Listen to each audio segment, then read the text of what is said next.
the way that I look at it is like there's no way to continue to improve at comedy until unless you're getting up there and you're doing it. We have 11 million receptors that help us dictate what reality is, right? From touch, feel, smell, Wow. all the things. But all together, it's 11 million receptors. Yeah, it's very different, you know, real estate and comedy. But I say this all the time. I like both of them because they're both extremely hard. I'm not making it easy for myself. I was listening to Sam Altman, who's the CEO of OpenAI, which has ChatGPT, and he was saying that children born today, like my nephew, Leo, will never know a world without AI. That update of watching what Neuralink is doing and how that company is putting chips in people's brains, and they have it in 7 quadriplegic people right now, and these guys are playing Call of Duty together, only using their mind.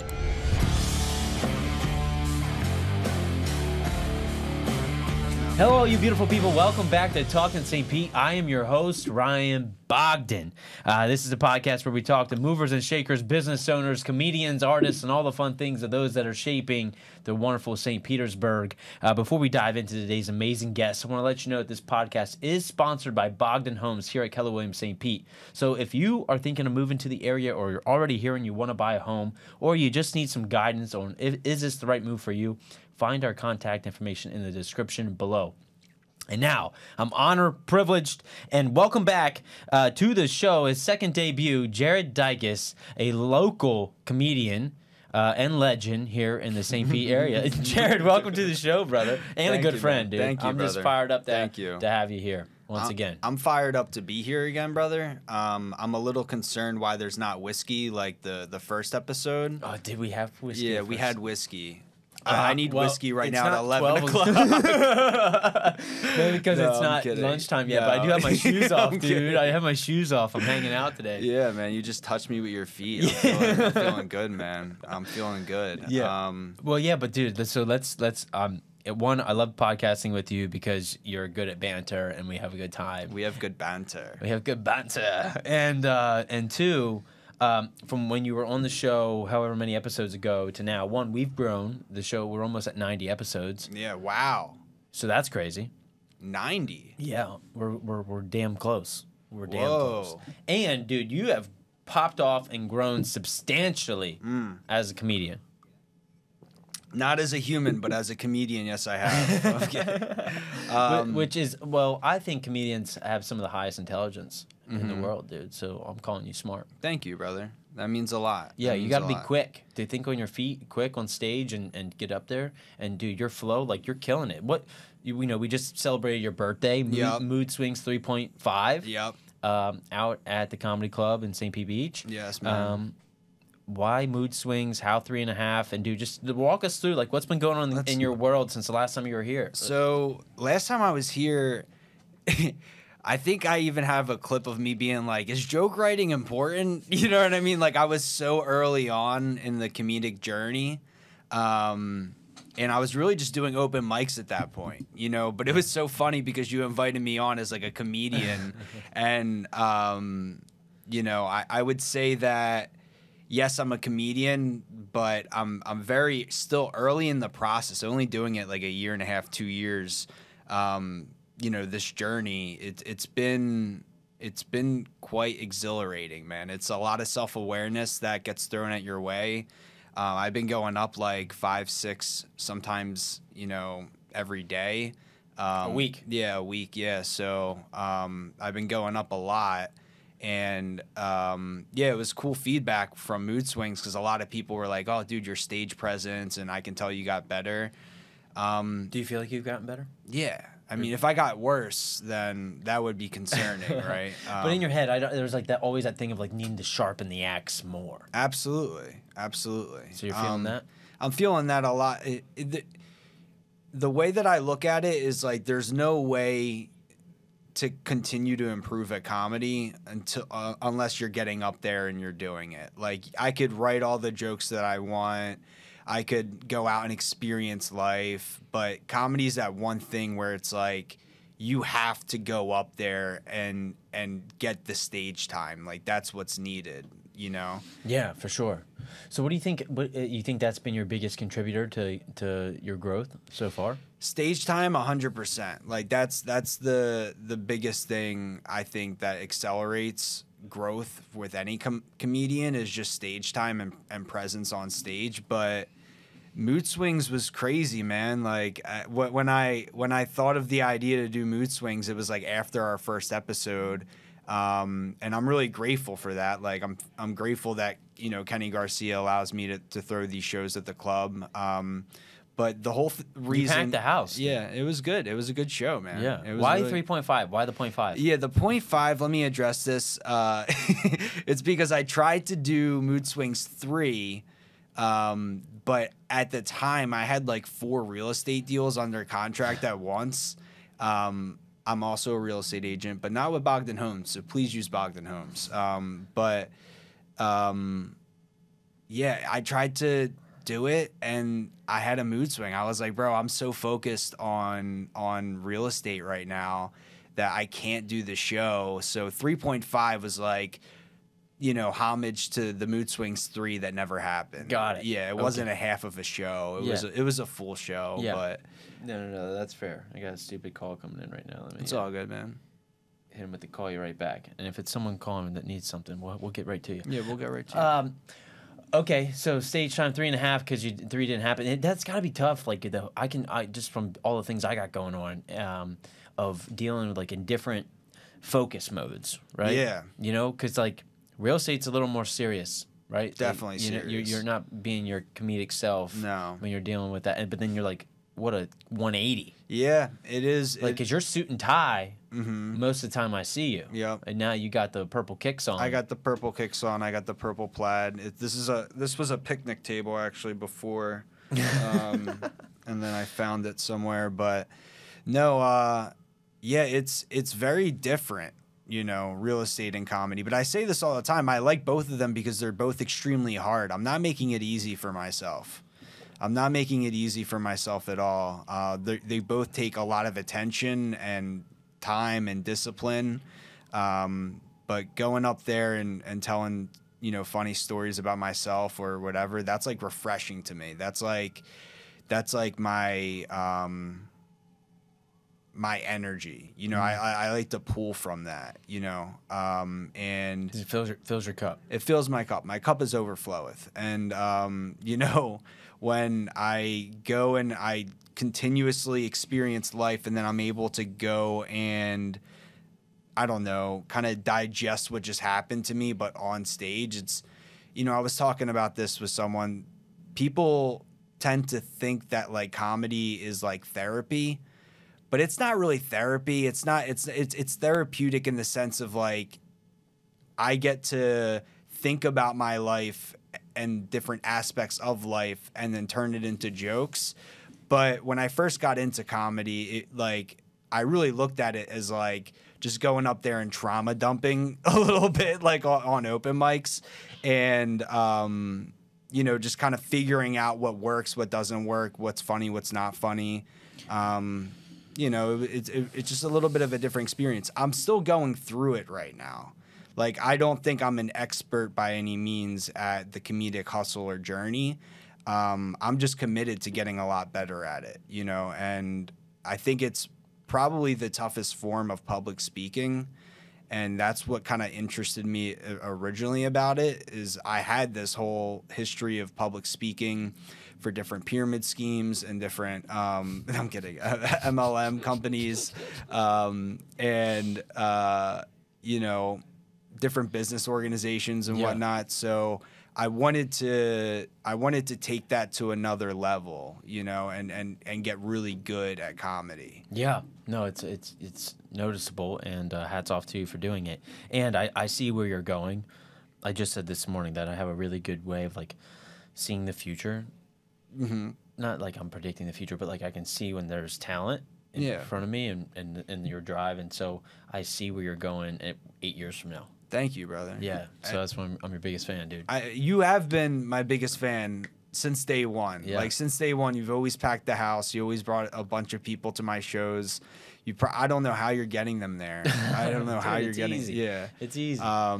So let's talk about comedy in St. Pete. Yeah, like in general, right? Because I think that's pretty cool that what's going on out there. There's right? a renaissance, man. Yeah, what's like you're underground in the comedic world. Like, what's the pulse? What's happening? For those listening, like think of like those listen right now. They want to know like, oh, I like comedy. What's happening? There's shows everywhere, man. There's a renaissance completely, I think, inside of St. Pete with comedy right now. There's people that are hosting open mics at different bars and different shows. There's also like, showcases, obviously, where people like are getting booked for shows, but the opportunity to be a comedian or listen to comedy, I feel like has never really been greater in St. Pete. There's all these different shows popping up. What do you think is a tribute to that? Like, where's that coming from? I think people need a laugh now, man. Yeah? I think people are a little afraid of the world. And I think people love to like escape reality, if that makes sense. Mm-hmm. But comedy's so interesting because it's like you're escaping reality, but you're also not necessarily like you're still in it. You're looking at the world very socially. Mm-hmm. It's not necessarily like it's not like you're escaping completely because you're still examining the world, if that makes sense. Yeah. So you're saying like, oh, people need to laugh. So what do you think comes first? Do the comedians come first and then the people show up, or are the people demanding comedy and then honestly, dude, I think, I mean, like, unless you're a huge name, right? You're not typically pulling that many tickets. Yeah. Or if you're like someone like myself or other people that sell to their friends, people will come for that. But people just show up. They like to go on dates at the comedy club. Yeah. There's a lot of like groups of people that just are like, oh yeah, we need a night out. We need something, I can't tell you how many people go to the comedy club after like something dramatic happens in their life. It's almost like they're going there. Sometimes it's not the best decision for them because they'll get picked on and then crazy stories. Oh, like for open mic? No. I'm saying like just sit in the crowd. Yeah, just sit in the crowd. Yeah, it's dangerous. Yeah, it's dangerous. Don't sit up front. No, yeah. I mean, that's something you got some. I mean, the crowd work is crazy. Yeah. Crowd work is a whole thing in itself. Yeah, but it's very viral right now. On social media. Definitely. But I don't like just being like, oh, well, what's your job? No, you got like a good skit. Like you're like a more professional in that sense. I think going up there, I feel like you can get good at crowd work, but I think you can only do make it so far. Yes, and then if you pick on someone who's just not really willing to play with you, Yeah, I think it's good, but like you're not gonna pack out Madison Square Garden from doing crowd work. No, I mean, that would be amazing right? if you went all around the stadium and just asked everyone what their job was. It's like a job interview at that point. Yeah, no, that's not gonna work. Do you think there's a room for comedy? I think there's more. Like, where's there a comedy club downtown, dude? Why is there not a club downtown? There's not like a club downtown, but there's different like bars and stuff, which are great, but you're right. There's not like a club downtown. Dude, I think a club downtown would kill. Yeah, absolutely. Come on. I think it'll be coming in the next year or two. Definitely someone will do it. Needs to happen sooner than later, dude. Yeah. Like, that drive out to the beach, not to say that, but there's so much, the population is downtown. Like, yeah, you're catching the people in town for the weekend. Yeah. Out at the beach. One thing that makes downtown interesting is like what we'll do in Clearwater is there's something in comedy called like barking. Have I told you about this before? What's a bark, dude? So barking is like when you sell tickets outside the club before the show. We just call it barking. Oh, like from the sidewalk. From the sidewalk. Okay. And doing that downtown would be pretty electric because there's all these people. Yeah. But in Clearwater, where the one club is, the Clearwater Comedy Club, there's all these people that are walking. So it's just like, in. Hey, what are you doing tonight? Yeah, exactly. Come in, let's do some comedy. Yeah. It's really like that, man. It's like I see it. Downtown St. Pete would be like, I'm just saying, I would come to way more comedy if there was a club downtown. Yeah, And I feel like it needs to be a club. Like, Yeah. you know what I mean? There's something about that atmosphere. Yeah. With like the low ceilings, like Yeah. just the low lighting, the low energy. I'm kidding. No. No. There's the not high low energy and the high vibe. energy. Like there is a environment matters. You know, I'm a big like productivity, you know, reading Atomic Habits and whatever. And here's a new stat that I just found out about. We have 11 million receptors that help us dictate what reality is, right? From touch, feel, smell, Wow. all the things. But altogether, it's 11 million receptors. Out of those 11 million, 10 million are dedicated to our visual sight. Wow. So 10 elevenths, right, of our receptors are dedicated to sight. So our space matters, our environment matters, and so the mood of the comedy club is so important in the way that the seats are set up, to where's the bar, how's the vibe, like all that matters. The music. Yeah, just the acoustic, everything, right? Like how close are you to stage? Are you not? Like all that matters. What do you like? As a big fan of comedy, what do you look for in comedians? Out of curiosity, like. Oh, that's a good question. One is definitely stage presence in terms of like confidence, like and controlling of the room. Yeah. Right? Like you're demanding attention because that's what is comedy. You need to hold my attention because if I daydream for 30 seconds, I'm gonna miss your punchline. Exactly. Even for 5 seconds. Yeah. Right. So can you command attention of the room?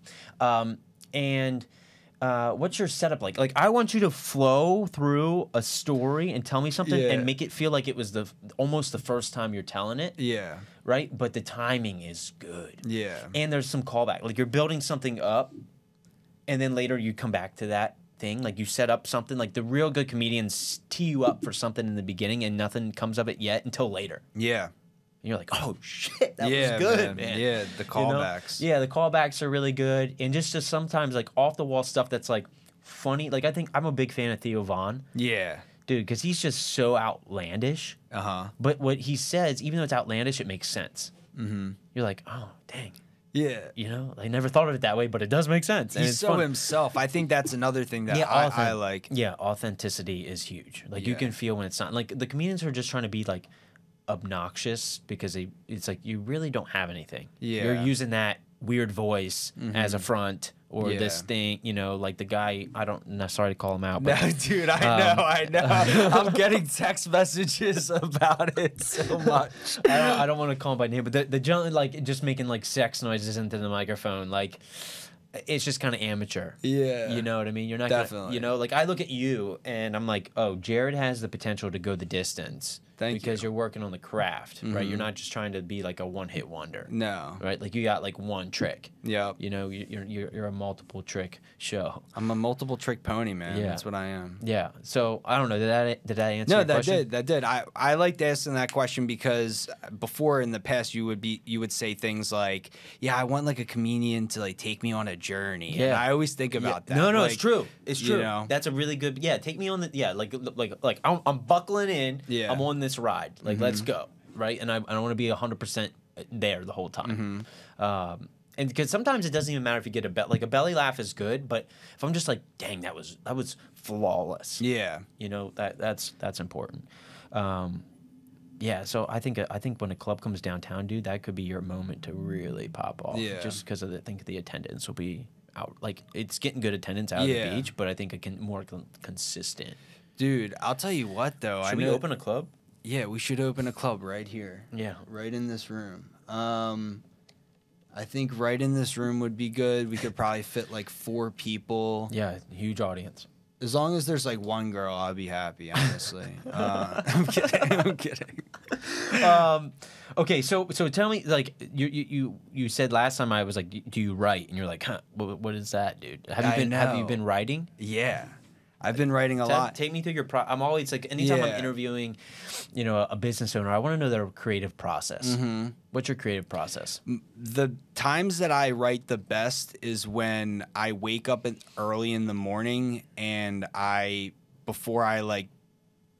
typically I'll go for like a run and then I'll pray and then I'll write. that's just like typically the most creative I feel is if it's early in the morning before the world wakes up, and I get that spirituality inside of me and that like life force energy, and then I'm just like, you know, because there's times where I'll be driving in the car and people talk about this, and then you just get like this divine thought or this weird, I call them downloads. Yeah, downloads, exactly. Yeah.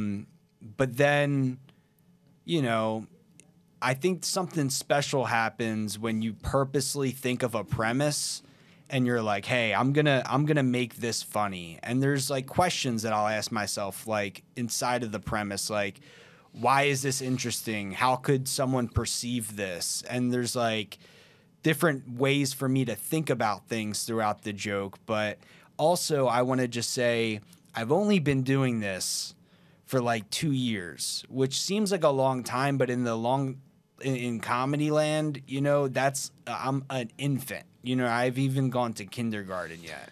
You know, so I think I had a lot of bravado last time I was on this episode. Like, oh yeah, I'm gonna be headlining in a year. You know what I mean? Like, I had to kind of get, in a good way, brought to reality of the long game of this journey. It's something that I'll have with me for the rest of my life. For sure. Like whenever I travel, I always take comedy with me, you know, because comedy's fun in the sense of where you only need yourself and a microphone. And most of the times they give you a microphone, you know, so most of the times. So, you know, going to like Philadelphia and then trying the different mics there, or when I went to Austin, Texas, I got into the mothership, which was just like crazy, you know, and I was the first person to go on for the night, which was electric. So traveling for work and then also bringing comedy with me was just like, it's just it's a gift, you know, that I get to have for myself. Yeah, definitely. So when you're writing in the morning, are you using a pencil? No, I'm using a pen. No, I'm using a pen, and then I'm also like using my iPhone. Yeah, typing the notes app. Typing the notes app. I'm just always like, I want to like pick it. Like, are you sitting down? Yeah. On the toilet? Well, no, not on the toilet. And then I'm typically walking. I'm like pacing a lot. Like honestly, you know Vinoy Park? Yeah. You can catch me there sometimes just at that one pier, not the pier itself, but the smaller pier, just walking back and forth, trying out different jokes and talking into the water, testing my jokes out on the fish, you know, like, but seriously, I'm just, that's where I like to mastermind my jokes the most, is like, you know, waking up, going to that park, pacing back and forth, testing new premises, saying things different ways. Yeah. And, you know, I could do that more, you know, as anyone, you know, can always do more. But do you find like the material that you have that hits now, where did that come from? Did it come from those sessions? Yes. Most of them have came from those sessions. Like, you know, in your material, you know what hits good and what's like still needs work on, right? Absolutely. Yeah. But going up there and testing out different jokes every night is the thing that, because like I could practice for as long as I want. Yeah, but you don't know if you don't have an audience. Exactly. Yeah. So that's why gonna be tough too, because the room changes. Yeah. You can have a stale room. Yeah, but I there's been times where the show has been crap, and then one comedian who's like way more experienced than the rest of us goes up there and completely turns up the energy. Like one thing that Kenny, the club owner, always says is like, you got to be the thermostat, not the you have to be the thermostat, not the thermometer. Right. You know, you have to be able to change the energy in the room. And that is your goal as a comedian. Like, I don't like to be like, oh, it's a crappy room, right? You know? Yeah, it's like blaming the real estate market. Exactly. Yeah. It's the market. Yeah, no way. Yeah. No, that makes sense. Yeah, and that goes back to the first thing I said about like controlling and dominating the room, like commanding attention. Yes. Yeah. Right. Like bringing it back. That's a real skill, dude. It's awesome. I think we could dive deep on that and continue to talk on that, like the art form of like humor, yeah, and the creativity behind it, because there's no There's no box, but there is a framework, I'm sure. There's one thing I'd like to say is like there's a lot of people who are, what I'll hear is they're like, oh, I'm naturally funny, but I can never do stand up. And I don't know, like, I don't know what it is that maybe it's just like they haven't tried. I don't know. It's just like it's kind of crazy to go up on a stage and just try to make people laugh, you know, and you don't know them, right? It's kind of like it's odd, you know. I think most comedians are odd characters like myself. You have segued into something that I wanted to talk about, which was like the mental health of comedians. Yeah. Have you talked about that on your own show? Yeah. In fact, the last one we were talking about therapy and stuff. Like, you know, like, I'm not testing out bits on my therapist, but I am definitely like talking to him about things in my life that kind of require a third party perspective. And yeah, like people say all the time, like, oh, comedians are the most depressed people, or they have the most, you know, things going on in their mind. I think you have to be a special type of person to want to do comedy, but you can have a good life still. You know what I mean? Like you can still, you know. Do you find that there is some truth in that though? Do you find, like, you know, being in the world and having some comedic friends, that they are having some mental health things or some things going through their life? Yeah, whether they know it or not, 100%. Like, but I mean, you could put that on most people, right? For like, sure, for sure. But there's definitely a thread inside of it, you know, where, like, it's weird. I don't like attention that much, even though we're on this podcast with all these lights and we're doing this whole show.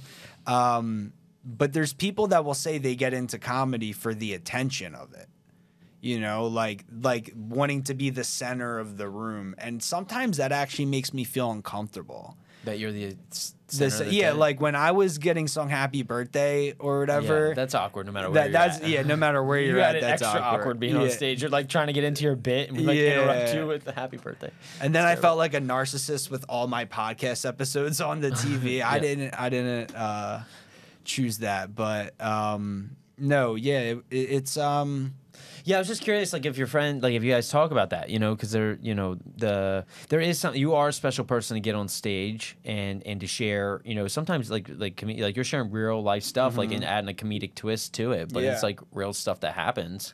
And to those people that say, like, oh, I'm naturally funny, I don't want to do stand up, I think that's just based in fear. So what I see is, like, for each of you to get up there is almost like, I can compare like jumping out of an airplane. Like, is that do you get nervous still? It depends, man. It's the like weirdest you go to a new city. You're in Philadelphia. You're going up to a new stage. Sometimes like I get excited for that. Okay, man. Okay. It's like we talked about this before, I believe, but like nervous energy and excitement are essentially the same exact thing. It's dependent on like how you funnel that energy, and I think with comedy, really just like having that excitement on stage is good, but you don't want to be like overly, I don't know, like energetic. I mean, it depends what your style is, right? Like it's so different because life happens every single day. So like last night when I was at the club, I was a little bit more high energy than maybe the night before, or whatever the case may be. So it changes all the time, but what's it like to bomb? Oh my gosh. I think bombing is fun. Not that I want to bomb, but it shows you something inside of yourself where you're like, ooh, I don't have this figured out, and it's so humbling.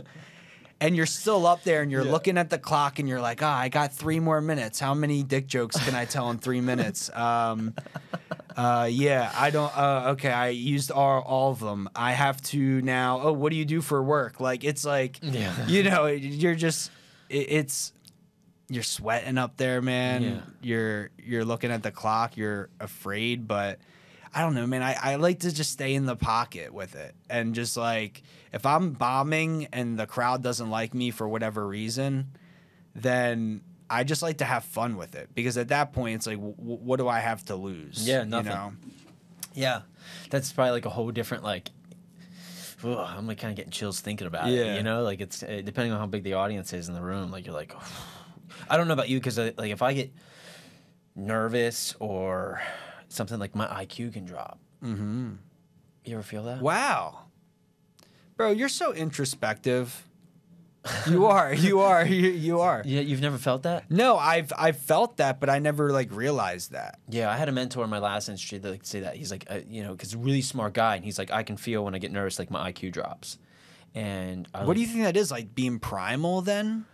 I just think you're maybe the blood flow in your brain or attention goes to like other resources. Yeah, who knows? But like you just become like a slug. You're just like can't find your words. You're like, wow, fuck, what am I saying? You know, I felt that yesterday. I was a little more dehydrated. I was trying to like have a conversation with someone and like I was trying to remember people's names that I knew, and I was like, you know, just having that moment of like, what? Like, it's just not coming. You know, and like I feel like in the comedic world, you have to be so on. Yeah. Right, and fast and sharp and that if you have a drop in IQ in a moment, like you're gonna feel it. Yeah, definitely. And you don't want to go up there just being like a joke man, if that makes sense. Like you don't want to just go up there and just tell your jokes because it's so much more than that. It's like your energy, and sometimes I'll get lost in that. I'll go up there and I'll get nervous and I'll just start spit firing jokes out of nowhere, but then they're not hitting because it's like I'm doing it so unauthentically. Yeah, because if I were to read your jokes, would they be funny? So like there was something I could see like, and what you say is that it's not, and we know this in when we're calling people, right? Yeah. Like I got Dane, my cousin, doing an internship right now, and he's in the room, so it's cool that he's here. But telling him like when he's calling people, like it's not about what you say, it's the music. It's the tonality, it's the pace, it's all the inflection in your voice. Yeah. Like that matters more than the exact words that you're saying. Definitely. So you could say a sentence that's serious, but if you have inflection or tonality in your voice, you can make it funny. Yeah. So to your point, like you get nervous and now you're like, I'm just saying sentences and not playing the music anymore. Yeah, you don't want to get up there and just sometimes like I feel like as a comedian, you've tested a joke so many times, you're like, oh, I know it's gonna work. And then when you drop your energy or you drop the ball on delivering it a certain way, you kind of lose like that magic inside of the joke, and then you're just like trying to get to the punchline. And yeah, because imagine like a robot telling jokes. no, dude. Although AI will be telling jokes at some point, like through humans. Yeah, because as you're sitting here saying this, I'm like looking you eye to eye, human to human. Like we're here in this world and reality as we know it, podcasting, and now people are watching us digitally. Yeah. Like, but their experience is a little different even than what you and I are having because we're here in the room. And just when you use that word magic, it really made me think of like you can't really put your finger on it, right? Like it's just such a it's an art and an energy from delivery of like where it's coming from within. And with anything, this is any conversation that you're having with people, right? Like you can feel it versus like if there was a stale robot up there, like you could give them the exact writing and jokes and the delivery could be terrible. Yeah. Because they're a robot, you know? Yeah. Yeah. What do you think about AI? Do you think about it? Yeah, I think about AI a lot. Like in comedic Just in life, dude. In general? Yeah. Yeah, I mean, damn, so you're really on an AI kick this year, huh? Dude, we have to be. Yeah. It's going to come for us or? Like it's the internet happening all over again. Yeah.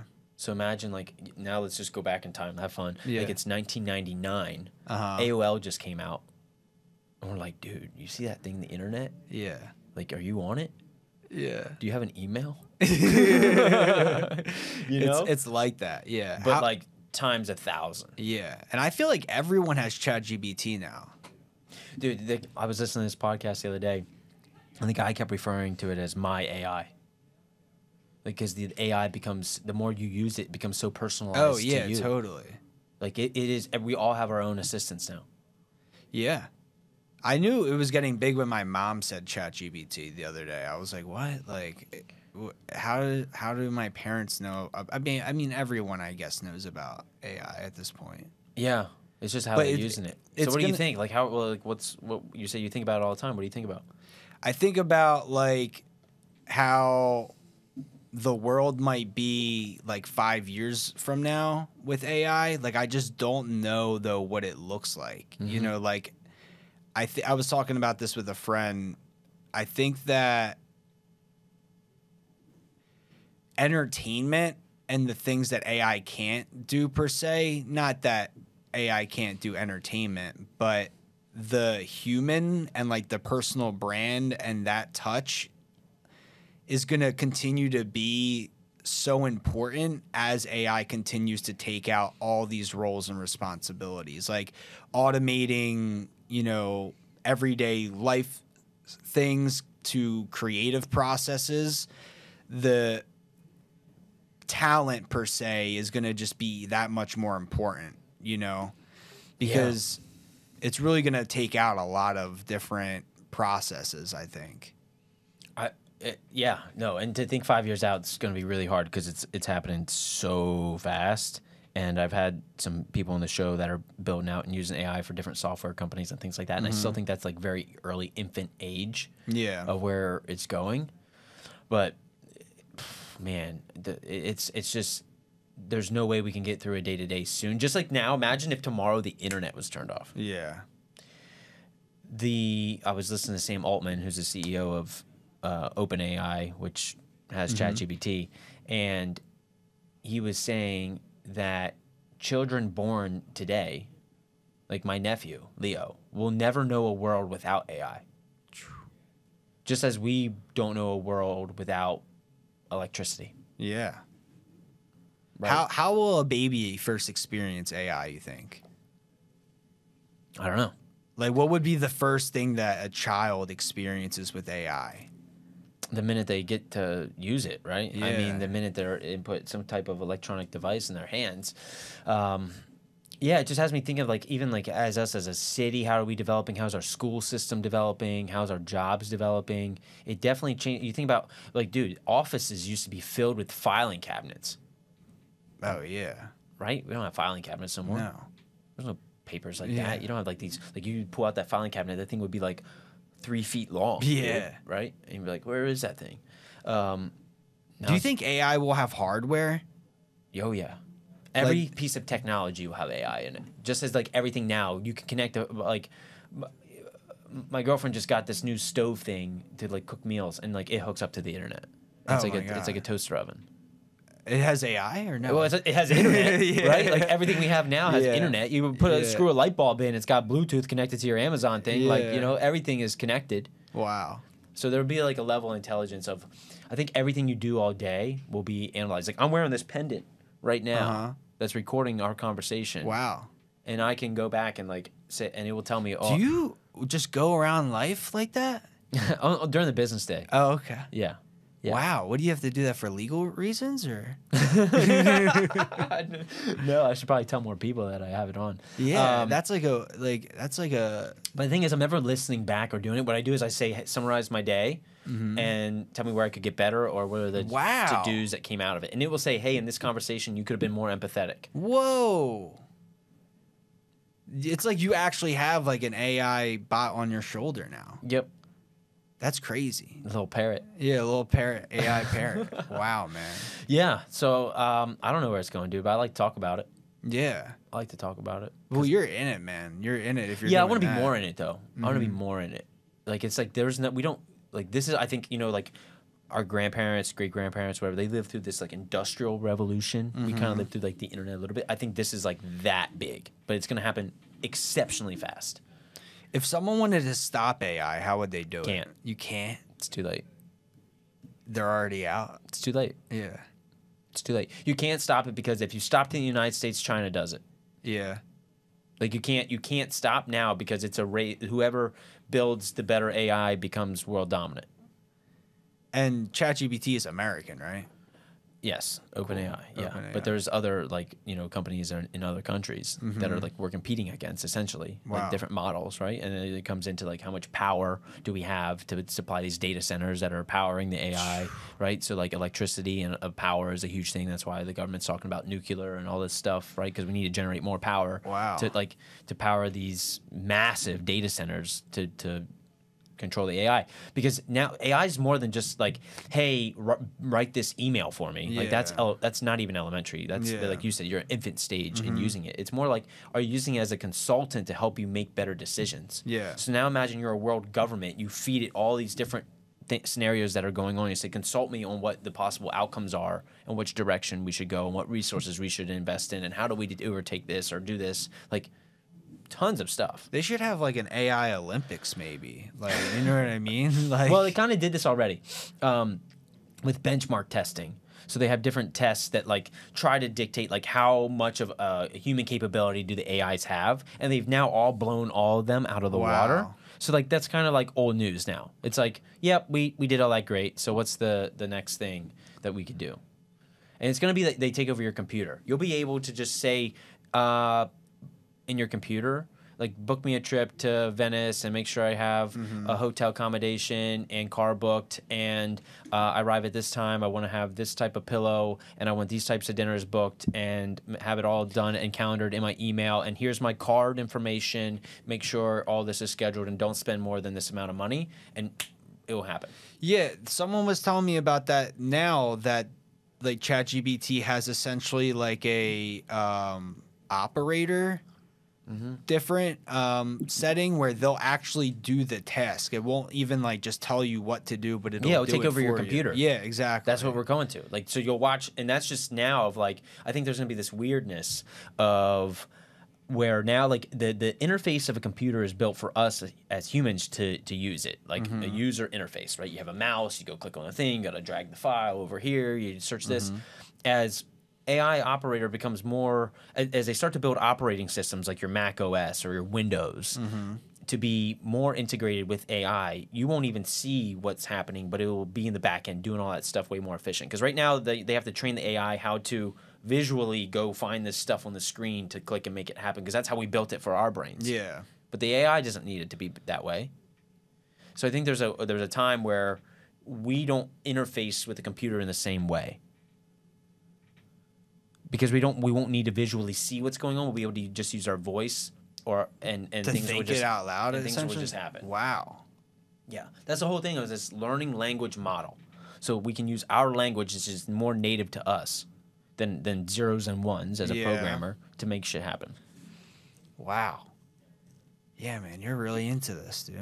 You gotta be, I guess. You know. Yeah, it's just it's really interesting to me. It is interesting. Yeah. But you know a lot about it, it seems like. It's how well, you've also interviewed a lot of people. Yeah, and I spent, like, when I go home and people are like, it's almost like, I don't know, maybe you're writing jokes or you're getting on stage, but, like, my decompression time is, like, I'm watching the video about Neuralink. Whoa. Or listening to Sam Altman talk, or, like, what's the future, or just listening to Diary of CEO. I don't know. I'm just listening to those types of things of the insight, right? Because, we're still early, but it's I'm telling you, it's happening fast. Yeah, and we're on the cusp of something. When do you think, like, the next, like, remember when ChatGPT dropped? It was like boom. Yep. You know, do you think there's gonna be another like boom moment where something could come out? I don't know what that is right now. I think it's like when I'm watching Meta, what they're doing with the Meta glasses. Haven't played with those yet, but I think as we are starting to get more wearable, like this, right? Like this pendant that I'm wearing right now that's recording, as we start to have more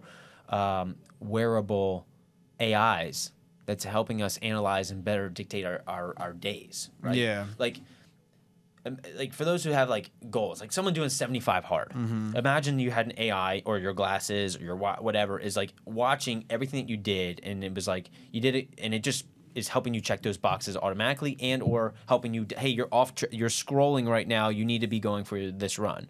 Like it's giving you that nudge. Or I know you didn't read your 10 pages today because I've been looking through your eyes, right? Because I'm wearing your glasses, right? Like I think those types of things will, when the AI is helping us dictate. Do you want AI looking through your eyes?